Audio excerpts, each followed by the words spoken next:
इस खबर के एजुकेशन पार्टनर हैं well founded higher secondary school, Kila gate road, Gwalior. Gwalior में कोविड मरीजों के साथ किस तरह से खिलवाड़ होता है, इसका अंदाज़ा इसी बात से लगाया जा सकता है कि मरीज को बिना जांच के प्लाज्मा चढ़ा दिया जाता है और मरीज की मौत हो जाती है। ग्वालियर के निजी अस्पताल अपोलो हॉस्पिटल में यह घटना घटित हुई। वहां कोविड वार्ड में भर्ती मरीज को जब जयारोग्य अस्पताल के नाम पर पर्चे के साथ प्लाज्मा मंगाया और मरीज को बिना जांच के चढ़ा दिया, जिससे उसकी कुछ ही घंटों में मौत हो गई थी। उसके बाद परिजनों ने जब हंगामा किया तो पुलिस प्रशासन को दखल देना पड़ा। मामला सीएम शिवराज सिंह चौहान और कैबिनेट मंत्री प्रद्युम्न सिंह की निगाह में भी है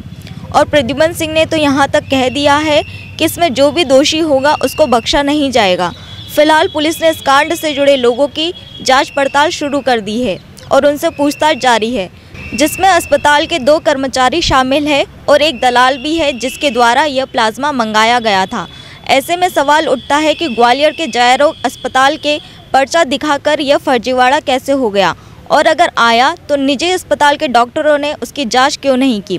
पुलिस की पड़ताल जारी है और जल्द ही इन लोगों के नाम सामने आ जाएंगे। ये जो प्लाज्मा में एक प्लाज्मा चढ़ाने को लेके एक चिकित्सालय में एक व्यक्ति की जो कि कोरोना पॉजिटिव था उसकी डेथ हो गई थी। इस पे से थाना पड़ाव में मर्ग कायम हुआ था और मर्ग के बाद उसकी जांच में हमको ये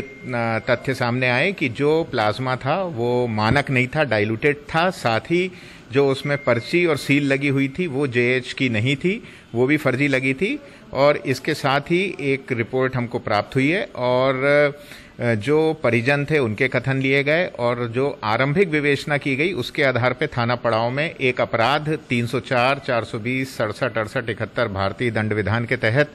3 लोगों के विरुद्ध कायम किया गया है, जिनमें से 3 में से एक गार्ड है, एक मिडिल मैन है और एक वह व्यक्ति है जिसने कि प्लाज्मा 18,000 रुपये में सप्लाई किया था। जो अंतिम कड़ी है इसमें, उससे अभी हमारा इंट्रोगेशन चल रहा है और उसके द्वारा कुछ अभी सूचनाएं बताई गई हैं जिसपे से हमारी पुलिस की जो विशेष टीम बनाई गई है वो कार्रवाई कर रही है और मुझे उम्मीद है कि जल्द ही हम इस पूरे प्रकरण की जड़ तक पहुंच जाएंगे। अभी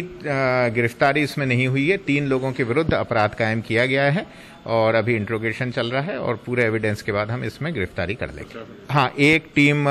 डीएम महोदय ने भी बनाई है और वह टीम ये भी जांच कर रही है कि किसी और की कोई इसमें संलिप्तता तो नहीं है और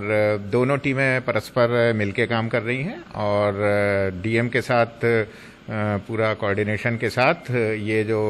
चल रहा है इसकी जड़ तक जाने का पूरा प्रयास हम करेंगे और